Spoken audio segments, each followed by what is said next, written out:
Huwag masyadong pahirapan ang sarili. Sa totoo lang, ang buhay ay isang pagdaan lamang. Napansin mo ba? Sa buong buhay natin, lagi tayong may dalang hindi nakikitang pasanin, na puno ng mga taong hindi natin maiwan at mga bagay na hindi natin maibitaw, mga pagsubok na hindi malampasan, at mga buhol na hindi makalas. Pero sa huli, ang buhay ay isang pagdaan lamang. Wala talagang anumang bagay na hindi mo kayang bitawan. Mula sa maliliit na alitan sa pagitan ng mga kapitbahay, hanggang sa malalaking pagbabago sa buhay, bitawan mo man, o hindi mo bitawan, ang kalalabasan ay hindi magiging iba. Ang tanging pagkakaiba ay, kung binitawan mo, makakamit mo ang gaan at kalayaan. Kung hindi mo binitawan, kailangan mong dalhin ang pasaning iyon habang buhay, at mamuhay ng may mabigat na pasanin. Hindi ka makangiti at hindi ka magiging malinaw ang isip. Kung gusto mong mamuhay ng magaan at malaya, ang pinakamahalaga ay matutong magpaaya. Sa mga walang saysay na pagkapi, kung titingnan mo ang mundong makalaman, ito ay pawang pagtaas at pagbaba lamang. Kung titingnan mo ang kagandahan, ito ay isang balat lamang. Kung titingnan mo ang buhay, ito ay pawang pagdating at pag-alis ng kawalang katiyakan. Kung titingnan mo ang pag-ibig, ito ay pawang pagtatagpo at paghihiwalay. Dati, kapag nalulungkot, umiyak ako. Dahil wala na talagang magawa. Kalaunan, kapag nasasaktan, titiisin na lang. Dahil wala namang mababago. Ngayon, gaano man kasaki, nakakatawa na lang. Dahil sa wakas, natutunan ng baliwalain. Wala nang hinihingi. Kaninong buhay ba ang hindi puno ng maliliit na problema? Mayroong pinipiling magwala sa gali. Mayroong pinipiling tahimik na magtiis. Pag-alis ng tao, nanlalamig din ang pakikitungo. Pagtatapos ng musika, nagkakawatak-watak ang mga tao. Ito ang batas ng mundo. Walang sakit na hindi kayang bitawan. Sa madaling salita, ito ay galing sa sariling kawalan ng kakayahan. Ang pagkabalisa ay takot lamang sa kawalan ng katiyakan ng hinaharap. Ang kalungkutan ay reklamo lamang sa hindi magandang nangyari kahapon. May kasabihan. Ang araw kahapon at bukas ay hindi makakapagpatuyo ng damit ngayon. Ang nakaraan ay hindi na kailangang pagtuunan. Ang hinaharap ay hindi na kailangang masyadong isipin. Ang oras ang pinakamahusay na gamot. Lahat ay lilipas. Ang lahat ng bagay ay hindi perpekto. Ang buhay ay laging may kakulangan. Maging mas masaya ka. Huwag sabihin ang dati. Huwag isipin ang siguro. Huwag pag-usapan ang kung. Huwag mong pahirapan ang sarili mo ng ganoon. Ang hindi pagiging perpekto ang tunay na buhay. Ang hindi makamit ang hinahangad ang normal na takbo ng buhay. Ang nagpapasya sa iyong buhay. Hindi kung ano ang pinili mo, kundi kung ano ang binitawan mo. Isang pagkapit, libu-libong kawalan ng kalayaan. Isang pagbitaw, libu-libong kaginhawaan. May kasabihan sa ang Analex, ang nakaraan ay hindi na mababago, ngunit ang darating ay maaari pang habulin. Ang nakalipas ay hindi na maibabali, ang darating ay maaari pang ayusin. Ang oras ay nakapagpapagaling ng lahat. Sa huli, tayo ay makapagpapatawad. Kung may nawala sa isang dako, may kapalit sa iba. Tanggapin ng payapa, huwag kalimutan ang kapayapaan ng isip. Anuman ang makuha o hindi, walang masihigi sa kapayapaan ng isip. Anuman ang gusto o hindi, walang masihigi sa kusang loob na pagtanggap. Bawat isa ay may sariling pasanin. Bawat bagay ay may bahagi ng kawalan ng magawa. Lahat tayo ay malungkot na naglalakbay sa mundong makalaman. Kaya huwag pagtawanan ang iba. Anuman ang pinakamalaking problema sa mundong ito. Pagkatapos ng 3 taon, kapag tiningnan mo uli, maliit na bagay lang pala. Walang daan sa buhay na hindi kayang lakarin. Walang balakid na hindi kayang lampasan. Tanging damdamin lang ang hindi kayang bitawan. At kapalaran ang hindi kayang iwanan. Ang nakaraang libu-libong uri ng pangyayari. Pagkatapos ng kahapon, wala na akong pakialam.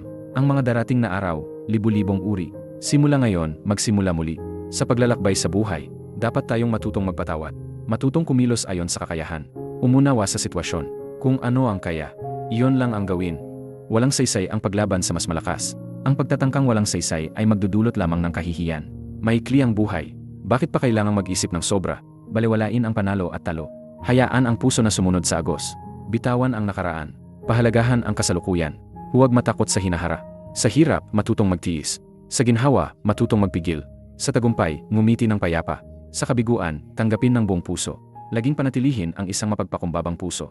Habang naglalakad sa mundong makalaman, tingnan ng payapa ang libu-libong bagay sa mundo, at tumawa ng bahagya paminsan-minsan. Makinig sa ulan sa katahimikan. Tingnan ang bundok sa kapanatagan. Bawasan ang pagtingin sa mga halaman. Dagdagang pagtingin sa damdamin ng tao. Kapag nakilala ang dalisay na puso ng mundo, saka lamang mabubuhay ng malinaw. Sa nalalabing buhay, maging isang taong may matatag na puso. Hindi nalilinlang ng mga palamuti. Hindi nagrereklamo sa paglipas ng panahon. Tingnan ang mundo na may liwanag sa mata. Tingnan ang buwan na may init sa puso. Sa pagkakaroon ng malawak na pag-iisip, mas matapang nating mahaharap ang ating sarili. Suriin ang sarili, pagnilayan ang sarili. Kapag naunawaan mo ang iyong sarili, mauunawaan mo rin ang mundo. Ang paghahanap ng mali sa iba ay napakarami. Ngunit karamihan sa mga tao ay palaging nararamdaman na wala silang pagkakamali at ang lahat ng mali ay nasa iba. Ngunit kapag may nangyaring bagay na nagdulot sa iyo na masamang epekto, dapat kang magnilay. Marahil ikaw nga ang nagkamali, kaya itama mo. Kahit hindi ikaw ang may kasalanan, mahalaga pa rin ang pagninilay. Maaari mong isipin, sa buong proseso, kung may iba pang paraan ng paghawak sa sitwasyon na makakaiwas sa mga masamang kahihinatnan. Maraming bises, gumagawa tayo ng maraming dahilan para sa ating kamangmangan. Halimbawa, lahat ay balisa. May sakit ang taong yon. Gusto lang niya ng ganyan. Sa huli, palaging sinasabi na wala tayong pagkakamali. Ngunit sa pinagmulan, hindi natin hinahanap ang ating mga pagkakamali at hindi tayo nagre-reflect. Sa totoo lang, ang pagninilay sa sarili ay kinakailangan para sa mga tao sa lahat ng edad. Ang mga kabataan ay lalo nang dapat mahusay sa pagninilay sa kanilang pinagdaanan dahil madali silang magkamali at magkasala sa kanilang kabataan. Mahaba pa ang daan sa hinahara, kaya mas nagiging kailangan at mas mahalaga ang pagninilay sa sarili. Ang pagninilay, una sa lahat, ay ang pagmumuni-muni at pagbubuod ng sariling mga ginawa. Ang pagninilay sa mga hindi makatwirang damdamin, mga hindi magkakasundong tinik, mga hindi matalinong kilos, at mga hindi perpektong bagay, ay madalas na nagdudulot ng tunay, malalim, at detalyadong mga pananaw. Sinabi ni Zhengzi, araw-araw ay 3 beses kong sinusuri ang aking sarili. Sa pagninilay sa sarili, hindi lang dapat maging matapang na harapin at tingnan ang sarili, kundi dapat din itong gawin kaagad at paulit-ulit. Kapag napabayaan o naging tamat, maaaring palampasin ang ilang bagay na dapat sana ay kaagad na pinagnilayan, na maaaring magdulot ng pagkakamali. Ang pagninilay ay pagmumuni-muni at pagbubuod din ng mga karanasan at aral ng iba.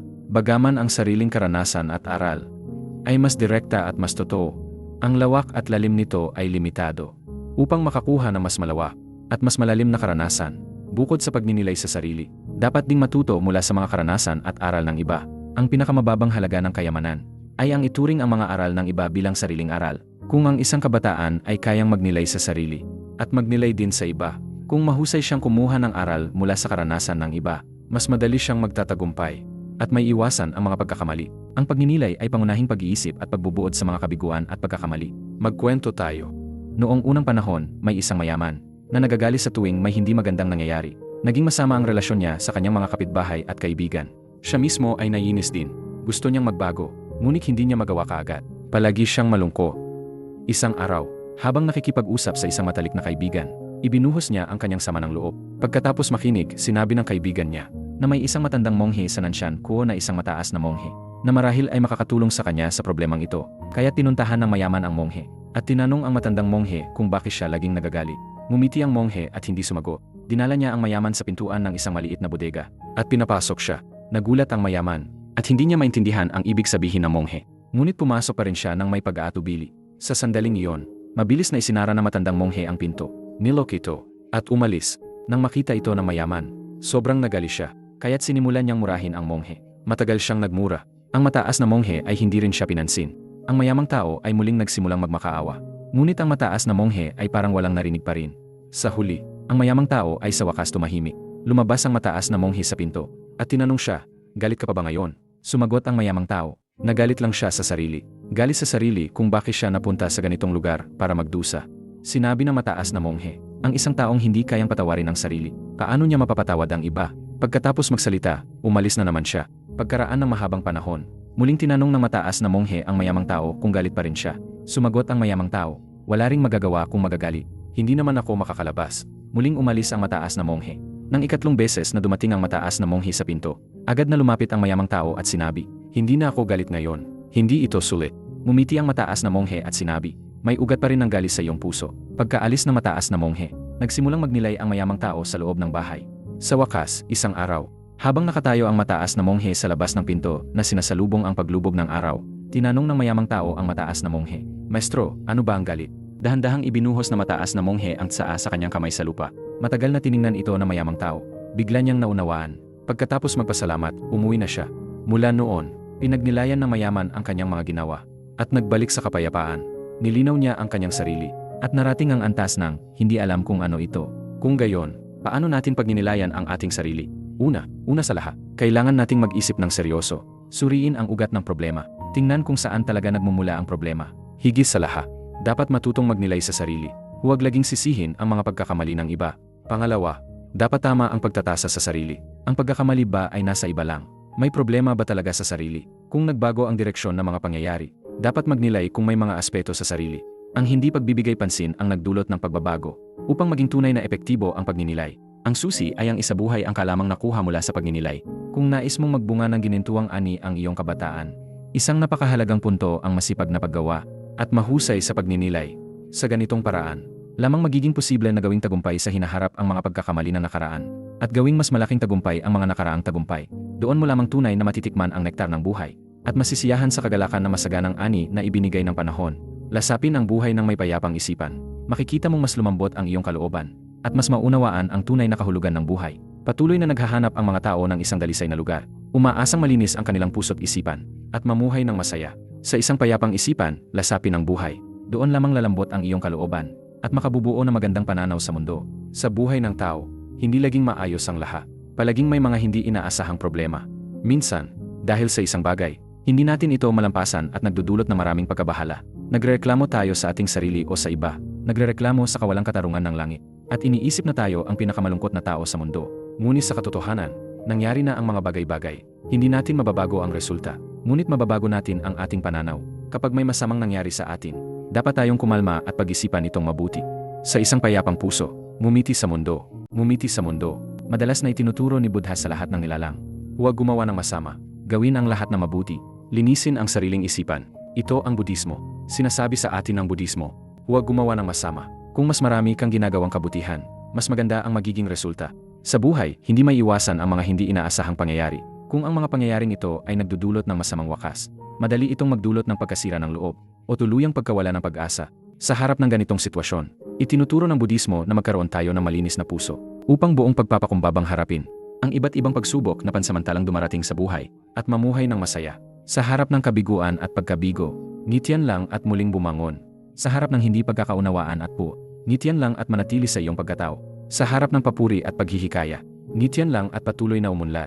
Sa harap ng pagkabagot at kalungkutan, ngitian lang, at pagkatapos ay pagsikapang lutasin. Ang malinis na puso ang pundasyon ng lahat ng kabutihan. Lahat ng merito ay nagmumula sa malinis na puso. Kahit ang mga batas ng mundo ay hindi maihihiwalay sa malinis na puso. Ang puso ay dapat na malinis upang mamuhay ng malaya at walang pagkabago. Ang isang kahulugan ng malinis na puso ay ang pagiging hindi masusukat at walang hadlang. Hindi madaling makamit ito. Dahil ang estado ng isip ng tao ay madaling maapektuhan ng labas. Ang ilan ay nahihila na masamang hangarin at gumagawa ng masama. Ang mga ordinaryong tao ay maaari ring dahil sa pagkapit at pagkakasala ay malubog sa sakit at hindi makawala. Kung ang isang tao ay may pagkapit sa mga bagay sa labas, at dahil dito ay nagkakaroon ng pagkabagot sa puso. Kung gayon, mawawala ang tunay na anyo ng pusong ito. Kung kayang alisin ang mga maling kaisipan, at bumalik sa tunay na puso, tiyak na makakamit ng mga nag-aaral ng Budismo ang kaliwanagan. Ang mga taong makamundo ay makakaalis din ng kanilang mga alalahanin, at magiging malaya at payapa. Ang kalayaan ay ang hinahangad na maraming tao sa kanilang buhay. Ngunit ilan lang ang makakasunod sa pangarap ng kanilang puso habang buhay, at malayang lumipad ang kanilang isip. Bigyan ang puso ng kalayaan. Panatilihin ang iyong orihinal na pangarap. Bagamat bumubuti ang materyal na kalagayan ng mga tao, lumalaki rin ang kanilang stress. Kailangan nilang harapin ang iba't ibang panlabas na panggigipit, at harapin din ang kanilang panloob na pagkalito. Ang dahilan ng mga pagkalitong ito ay dahil nakatali ang puso, hindi malaya. Upang maibsan ang stress at maalis ang pagkalito, kailangan nating sanayin ang ating kalooban. Bigyan ang puso ng isang malayang kalangitan. Kapag lumawak ang puso, lumalawak din ang mundo. Kung gaano kalaki ang puso, ganoon din kalaki ang entablado. Magkukuwento pa ako. Isang nagpapraktis na dumating upang maging disipulo at matuto ng Dharma ay nagtanong sa Zen Master, paano masusukat ang laki ng puso? Dahan-dahang sinabi ng Master sa kanya, ngayon, ipikit mo ang iyong mga mata, at sa iyong isip, gamitin ang iyong kamalayan upang lumikha ng isang hibla ng buho. Tandaan, mayroon kang 1 minuto upang gawin ito. Kaya ipinikit na nagpapraktis ang kanyang mga mata. Pagkatapos ng 1 minuto, tanong ng Master, nagawa mo na ba ang hibla ng buhok sa iyong isip? Sumagot ang nagpapraktis, tapos na. Ang hibla ng buhok na ginawa ko sa aking isip ay matulis at napakanipis. At malinaw kong naiisip ang hugis nito. Pinuri siya ng Master. At sinabi, ngayon, gumawa ka ulit ng isang pagoda sa iyong isip. At kailangan mo itong tapusin sa loob ng 1 minuto. Muling ipinikit na nagpapraktis ang kanyang mga mata. At gumawa ng isang marilag na pagoda sa kanyang isip. Ang hugis, laki, at kulay ng pagoda, pati na rin kung saan gagamitin ang mga glass steel at iba pa, ay malinaw niyang naiisip. Ngumiti ang Master at sinabi sa kanya, ngayon, alam mo na kung gaano kalaki ang iyong puso. Sa parehong tagal ng panahon, maaari kang gumawa ng isang hibla ng buho, at maaari ka ring gumawa ng isang matayog na gusali. Kaya, ang laki ng iyong puso ay ganap na nasa iyong kontrol. Kung paliitin mo ang iyong puso, makakagawa ka lamang ng hibla ng buho. Kung palawakin mo ang iyong puso ng walang hanggan, tulad ng malawak na universo, ang iyong puso ay magiging walang hanggan at walang limitasyon. Kayang dalhin ang anumang bagay. Ang kalayaan ng kalooban ay nakasalalay sa laki ng iyong puso, sa lawak ng iyong isip. Sa pang-araw-araw, kailangan nating patuloy na palawakin ang ating puso, yakapin ang langit at lupa, at bigyan ang ating kalooban ng isang malayang kalangitan. Bawat isa ay umaasa na tratuhin ng tapat ng iba. Kung gusto mong tratuhin ka ng tapat ng iba, dapat kang magsimula sa pagiging proaktibo. Tratuhin ang iba ng tapat. Kung paano ka makitungo sa tao, ganoon din ang pakikitungo ng iba sa iyo. Kung gusto mong magkaroon ng payapang kapaligiran para sa sarili, kailangan mong maging tapat sa pakikitungo sa iba. Ngunit magkakaiba ang mga tao. Sa komplikadong lipunan na ito, hindi sapat na mayroon kang simpleng puso lang. Kailangan mo ring matutong maging maparaan. Ang pagiging maparaan ay isang paraan upang maalis ang mga hadlang. At sa pagbubukas ng daan, makakamit ang isang perpektong resulta. Siyempre, hindi maganda ang pagiging maparaan kung mawawala ang iyong sarili. Tungkol sa paggawa ng mabuti at tapat na pakikitungo sa iba, sinabi ni Confucius, ang ayaw mong gawin sa iyo, huwag mong gawin sa iba. Sinabi ni Mencius, ang gumagalang sa iba ay igagalang din ng iba.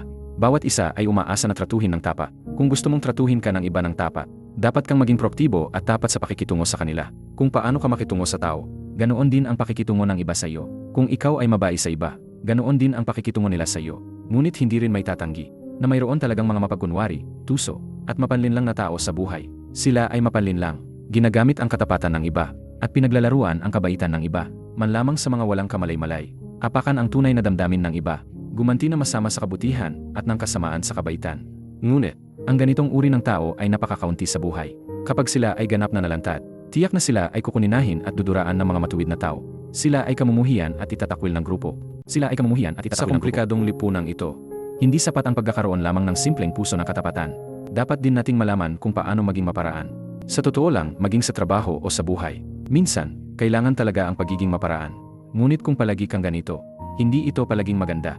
Sa bahay, sa harap ng pamilya at mga kaibigan, maaari mong ibalik ang iyong tunay na sarili. Hindi mo kailangang pigilan ang iyong sarili ng ganoon. Sa oras na ito, hindi na kailangan ang pagiging maparaan. Ang pagharap sa anumang bagay ay nangangailangan ng kasanayan. Sa pakikitungo sa mga tao, kailangan ng katapatan. At kailangan ding maging mahusay sa pagpapagkasundo upang makamit ang pinakamahusay na resulta sa pinakasimpleng paraan. Sa harap ng panlabas na mundo, dapat tayong maging bukas at umayon. Maging matagumpay man o bigo, hanggat palalawakin mo ang iyong isip. Ang landas ng buhay ay magiging malaya sa hadlang. Ang puso ay kusang magiging malaya. Iwanan ang lahat ng pisikal at mental na mundo. Maging isang taong higit sa lahat at malaya. Sabi ng Budismo, ito ay pananaw sa buhay at pananaw sa universo. Napakaliit ng ating isipan. Kadalasan, iniisip lang natin ang ating sarili, pamilya o mga kamag-anak at kaibigan. Kung maliit ang ating isipan, mahirap lampasan ang mundong makalaman. At mahirap din makamit ang panloob na kapayapaan. Ang taong tunay na nagising ang isipan, ay nakikita ang kawalang katiyakan ng mundo. Naunawaan ang kahalagahan ng buhay at kamatayan. Alam na ang buhay ay puno ng paghihira. At naniniwala rin na ang paraiso ay totoo at hindi katang-isip. Maliban sa paghawak sa panloob na paniniwala, ang pagbitaw sa lahat ng pisikal at mental na mundo, ang tanging paraan upang magkaroon ng isang pananaw sa universo, na lumalampas sa lahat ng direksyon at walang hadlang. Ang mga monghe ay buong pusong nagdarasal kay Buddha. Bagamat ang mga tao sa mundo ay hindi naghahanap kay Buddha, ang ganitong uri ng buong pusong paggawa ng kabutihan, bukas at malinaw na pag-iisip at dedikasyon, ay kinakailangan din. Sa kasaysayan ng Sina, ang Dharma ay dumanas din na matinding pagsubo. Nang sirain ni Emperador Wuzong ng Tang ang Dharma, lihim na nagtahi si Zen Master Yantu ng isang ordinaryong kasuotan, bilang paghahanda sa mga hindi inaasahang pangyayari kung sakaling wala ng ibang paraan. Kalaunan, sa pilitang pinabalik ng korte ang mga monghe at madre sa sekular na buhay, maraming kilalang mataas na monghe ang inaresto at hinatulan upang makatakas sa malupit na pamamahala. Isinusuot ni Zen Master Yantu ang ordinaryong kasuotan, nagsusuot ng sombrero, at lihim na nagtago sa isang bulwagan ng Buddha ng isang madre na nagsasanay sa bahay. Noon, kumakain ang madre sa kainan. Si Zen Master Yantu ay nang buong loob na pumasok sa kusina. Kinuha ang mangkok at chopsticks at nagsimulang magsandok ng kanin. Isang batang mongha ang nakapansin, kaya tumunta siya upang sabihin sa mongha. Ang mongha, dala ang isang patpat, ay lumapit upang palisin ang tao. Ngunit natuklasan niyang si Zen Master Yantu pala ito. Kaya't sinabi niya, "Aba, si Zen Master Yantu pala. Bakit ka naging ganito?" Si Zen Master Yantu ay kalmadong sumagot. Ang anyo ay maaring magbago. Ngunit paano magbabago ang tunay na kalikasan? Nang maglaon, nang makita ni Zen Master Dayan si Zen Master Yantu, siya ay nagbubunot ng damo sa harap ng pinto. Si Zen Master Dayan, nakasuot ng salakot, ay lumapit. Tumayo sa harap ni Zen Master Yantu at kumatok sa salakot gamit ang kanyang kamay, sinabing, "Naalala mo pa ba ako, Zen Master?" Si Zen Master Yantu ay kumuha ng isang dakot ng damo at inihagis kay Zen Master Dayan. Kalmado niyang sinabi, "Ang mga bagay sa mundo ay pabago-bago, hindi ko na matandaan." Si Zen Master Dayan ay hindi sumuko. Sinabing, "Ang mga bagay sa mundo ay pabago-bago, ngunit ang kalikasan ng Dharma ay walang hanggan. Paano mo hindi matatandaan?" Si Zen Master Yantu ay sumimanggot. Medyo hindi nalugot. Tumayo siya at sinuntok si Zen Master Dayan ng 3 beses. Inayos ni Zen Master Dayan ang kanyang gamit at naghanda upang pumasok sa bulwagan ng mga monghe. Dahan-dahang sinabi ni Zen Master Yantu, "Hindi ba't natapos na ang ating pagbati? Wala nang dahilan upang pumasok pa sa bulwagan ng mga monghe. Nang marinig ito ni Zen Master Dayan, agad siyang lumingon at umalis. Kinabukasan, maaga pa, muling pumasok si Zen Master Dayan sa bulwagan ng mga monghe. Pagkapasok pa lang niya sa pinto, agad na lumukso pababa si Zen Master Yantu mula sa kanyang upuan. Hinablot niya ang kwelyo ng damit nito, at sinabi, "Dali, sabihin mo, ano ang hindi nagbabago?" Hinawakan din ni Zen Master Dayan si Zen Master Yantu at sinabi, "Ang anyo ay maaring magbago. Ngunit paano magbabago ang tunay na kalikasan?" Pagkatapos nito, sabay silang humalakha. Gaano man karaming pagbabago ang maranasan, hanggat malawak ang iyong puso, hanggat hindi nagbabago ang iyong paniniwala, gaano man karaming pagsubok ang dumating, ikaw ay mananatiling ikaw. Ang paniniwala at pangarap ng isang tao ay mga bagay na hindi dapat mawala, hanggat hindi nawawasak ang iyong mga pangarap. Ang buhay ay magkakaroon ng sigla at pag-asa, anumang oras, lalo na sa panahon ng kagipitan. Dapat mong palawakin ang iyong puso. Ang panloob na pagiging bukas palad ay tutulong sa iyo na makabangon mula sa kahirapan at baguhin ang iyong buhay, kaya huwag nang mamuhay ng ganoon kahira.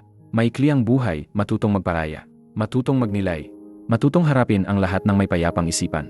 Hindi mo kailangang maging perpekto, at hindi mo kailangang pilitin ang mga bagay. Kailangan mo lang tahakin ang paglalakbay na ito ng magaan at maluwag.